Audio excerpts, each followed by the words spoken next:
नमस्कार, मी मयुरी आणि आपण पाहत आहात 7 स्टार न्यूज। बहे तालुका वाळवा येथील नगरीत श्रीराम पालखी दिंडी सोहळ्याच्या रथाचे अत्यंत भक्तिमय आणि उत्साहपूर्ण वातावरणात पूजन करण्यात आले।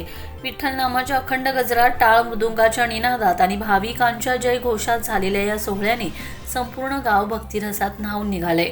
स्वर्गीय उत्तम आकाराम पाटील यांच्या स्मरणार्थ भारतीय जनता पार्टीचे निमंत्रक सदस्य व उद्योजक प्रसाद पाटील यांनी हा पालखी रथ उपलब्ध करून दिलाय। त्यांच्या या सेवाभावी उपक्रमाचे ग्रामस्थांनी मनापासून स्वागत करत कृतज्ञता व्यक्त केले। हा रथ लवकरच श्रीराम पालखी दिंडीसह विठ्ठल नामाच्या जयघोषात पंढरपूरच्या दिशेने प्रस्थान करणार असून त्यामुळे वारकऱ्यांमध्ये विशेष उत्साहाचं वातावरण निर्माण झाले। यावेळी हरिभक्त परायण लखन महाराज यांच्या हस्ते रथाचे विधिवत पूजन करण्यात आले। तसेच विक्रम पाटील, भानदास, हनुमंत उधळे, आनंदराव मुळी आणि संदीप पाटील यांच्या हस्ते श्रीफळ फोडून शुभारंभ करण्यात आलाय।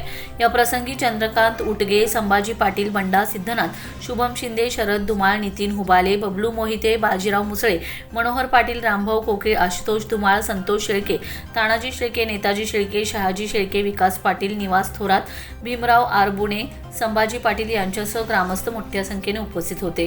भक्ती, सेवा आणि सामाजिक बांधिलकीचा सुंदर संगम घडविणारा हा सोहळा बहे गावच्या वारकरी परंपरेत एक संस्मरणीय क्षण ठरलाय। आता या नव्या पालखी रथातून श्रीराम दिंडी विठुरायाच्या भेटीसाठी पंढरपूरकडे मार्गस्थ होणार असल्याने वारकऱ्यांमध्ये आनंदाचे आणि उत्सुकतेचे वातावरण आहे। Laxman Patil, 7 star news, Ishwarpur.